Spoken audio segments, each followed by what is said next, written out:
मित्रों,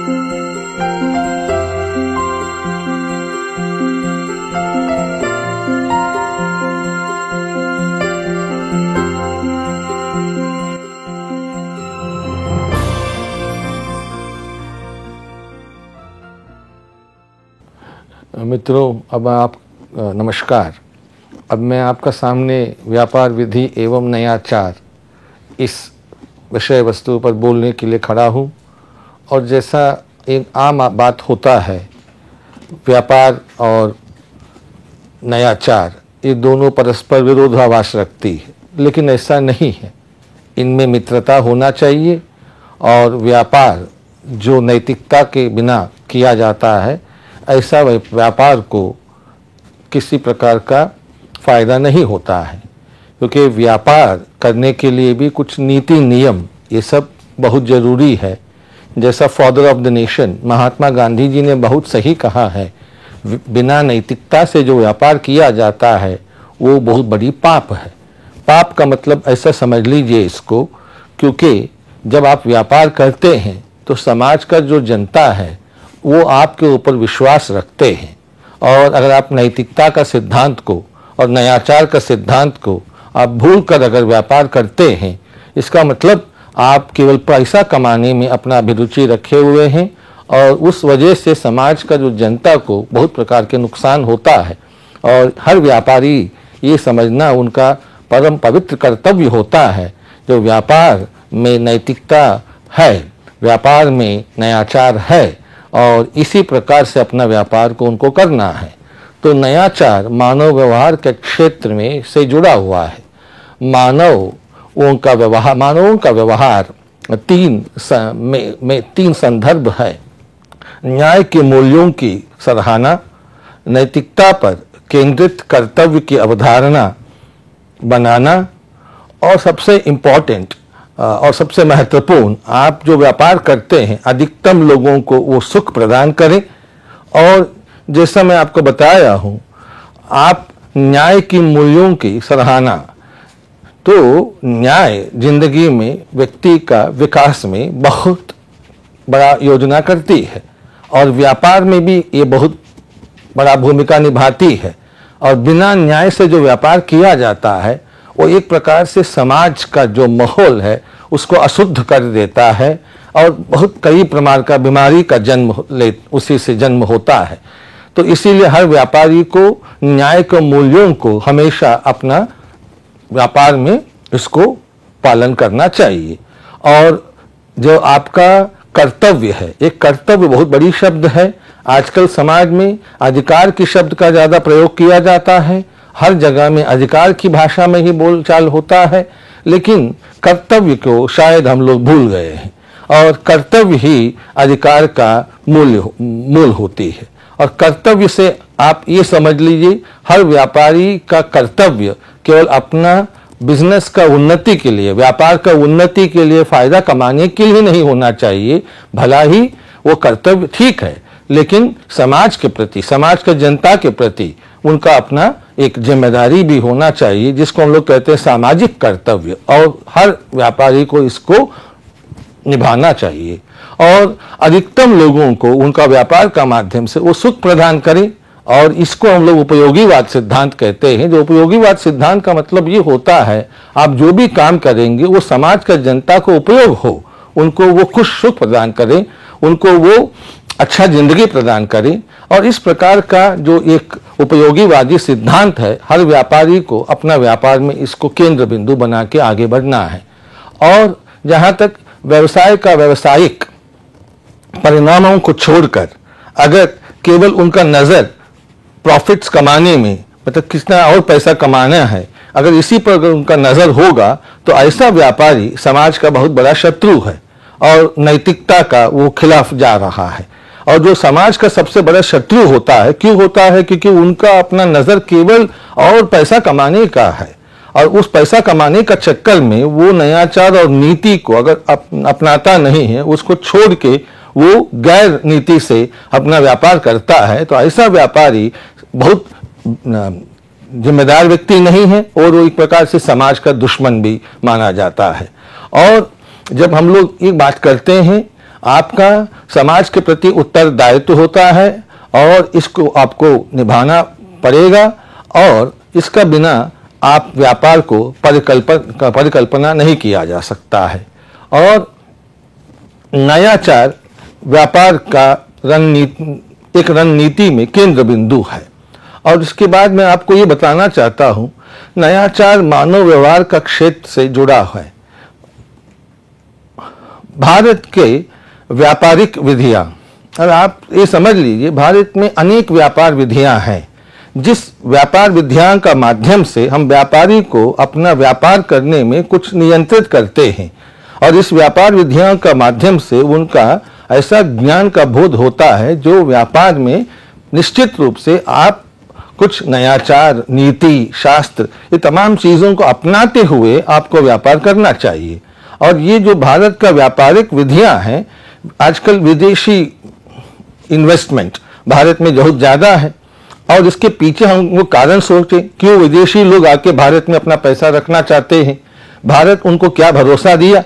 तो इसके लिए समाधान ये होता है, विदेशियों को भारत पर बहुत अपना, वो लोग इस देश को मानते हैं, इस देश में जो पैसा लगाया जाएगा वो पैसा का अच्छा परिणाम और अच्छा प्रॉफिट्स मिलेगा। क्यों ऐसा सोचते हैं? क्योंकि भारत में ऐसा कानून है जिस कानून का माध्यम से गलत चीजों को हम लोग स्वागत नहीं करते हैं। ये कानून हर प्रकार की गलत चीज को नियंत्रित करेगा और हर चीज का एक नैतिकता के अनुसार एक मार्गदर्शन प्रदान करती है।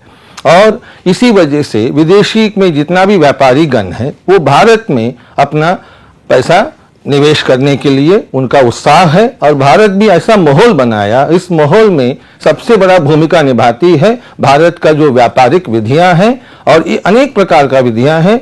और ये सब विधियां जो आपका मैं बताना चाहता हूं, उसमें फॉरेन इन्वेस्टमेंट एक्ट है, आपका इंडस्ट्रियल डिस्प्यूट्स एक्ट है, आपका इंडस्ट्रीज एक्ट है, आपका सेल ऑफ गुड्स एक्ट है, आपका कंज्यूमर प्रोटेक्शन एक्ट है, आपका ट्रेड एंड मर्चेंडाइज एक्ट है, ट्रेडमार्क्स एक्ट है, कॉपीराइट एक्ट है।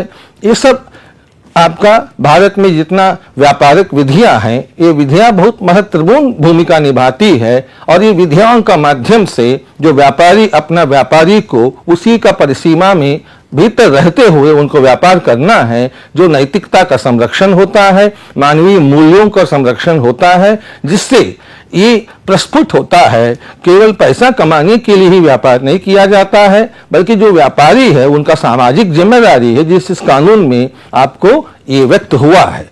और इस कानून को आप मतलब नियमित रूप से इसको आप फॉलो करना है, और तद्वारा आपको और आपका समाज को ये सब चीजें एक प्रकार से बहुत एक सर्वांगीण विकास में ये बहुत मदद करेगा। और इसके बाद बुनियादी नयाचार और मूल्य, और बुनियादी नयाचार और मूल्य, तो ऐसा चीज कुछ होता है जिसको हम लोग मानते हैं, ये समझना कि कौन से कार्य विवेकशील और कौन से कार्य गैर विवेकशील श्रेणी में आता है। विवेकशील जो आप अपना विवेक इस्तेमाल करके जो आप अपना काम करते हैं, और गैर विवेकशील जिसमें आपको विवेक का इस्तेमाल करने का कोई आपका चारा ही नहीं बचता है, उसमें अनिवार्य हो जाता है आपको एक ही कदम उठाने के लिए आपके पास रास्ता है। जैसा उदाहरण के लिए आपका फैक्ट्री में ऐसा एक गैस, पॉइजनस गैस, जो जहर भरा गैस है, ऐसा गैस का अभी आपका चू रहा है, लीकेज हो रहा है, और जिस लीकेज का वजह से जनता का प्राण नष्ट हो सकता है और हो भी रहा है। तो उस समय आपके पास एक ही विकल्प है मित्रों। विकल्प क्या है? तुरंत उस इंडस्ट्री को, उस फैक्ट्री को, उस मशीन को जहां से ये विष वायु फैल रही है उसको आप बंद करा दीजिए। बल्कि अगर आप केवल प्रॉफिट कमाना चाहते हैं तो लोगों का जान का नुकसान के बावजूद भी अगर आप इसको चलाएंगे तब आपसे गैर जिम्मेदार व्यक्ति कोई और नहीं होगा। तो हर व्यापारी को ये निश्चित रूप से अपना दिमाग में रखना चाहिए, जनता का कल्याण, जनता का हित, ये सब दिमाग में रखते हुए आपको नयाचार और नीति का से मार्गदर्शन लेते हुए अपना व्यापार को करना है। और आपको मैं ये बताना चाहता हूं, कुछ ऐसा संनियम है जिसको हम लोग कहते हैं मानक संनियम, और इसको इंग्लिश में हम लोग कहते हैं स्टैंडर्ड नॉर्म्स, और इनकी सर्वत्र स्वीकार्य या पालना किया जाता है। और क्यों ये किया जाता है? क्योंकि ये आपका ऐसा मानक संनियम है जिसके बिना आप सोच भी नहीं सकते हैं अपना व्यापार कैसा करें। इसमें बहुत प्रकार का नीति निर्देशक सूत्र है जो आपको एक स्टैंडर्ड, इसका मतलब एक आपका सर्वत्र स्वीकार योग्य इसीलिए है क्योंकि आपका एक स्टैंडर्ड ये बनाती है आपका व्यवहार में।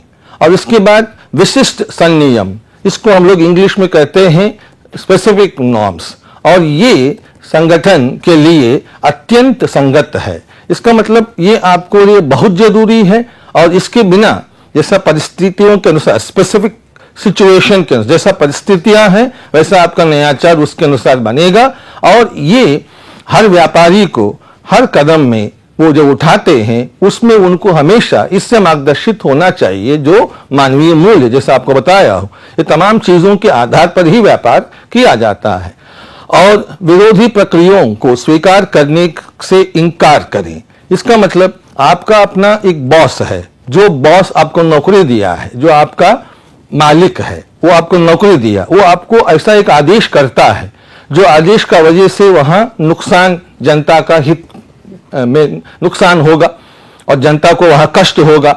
तो उस समय आपका भले ही वो बॉस हो, भले ही आपका मालिक हो, लेकिन आपको ना करने का हिम्मत भी होना चाहिए। ना करना आपको सीखना चाहिए क्योंकि हर समय आप ना कर नहीं सकते हैं। हर आज्ञा को आप स्वीकार कर देंगे तो उसमें बहुत नुकसान होगा। इसीलिए आपका ये भी कर्तव्य बनता है आपको नो कहना, इसका ना कहना भी आपको सीखना पड़ेगा, भले ही जो आपको आदेश देता है वो आपका मालिक ना क्यों ना हो। और इसके बाद अब मैं आपको बता रहा हूं संगठनों में नीति परक व्यवहार। इसका मतलब आपको जो भी कदम आप उठाते हैं अपना व्यापार करने के लिए, उस कदम उठाने के पूर्व आपको 7 सिद्धांत, जो अभी मैं आपको बताने वाला हूं, इस 7 सिद्धांत को आप अपना संज्ञान में लेते हुए ही आपको कदम उठाना चाहिए। आपको वो 7 सिद्धांत में सबसे प्रथम सिद्धांत ये है कानून की ढांचा। इसका मतलब आपका ये होता है जो कानून है, जो विषय वस्तु पर आप व्यापार करना चाहते हैं उससे संबंधित कानून को आप संपर्क करिए। उस कानून से आप वहां विधि समझिए, वहां नैतिकता समझिए और उसके भीतर रहते हुए उसका परिस्थितियों में अपने आप परिसीमाओं में अपने आप को बांध के रखते हुए आप अपना फैसला करिए, क्योंकि उस कानून को अनुसार आपको अपना फैसला करना है।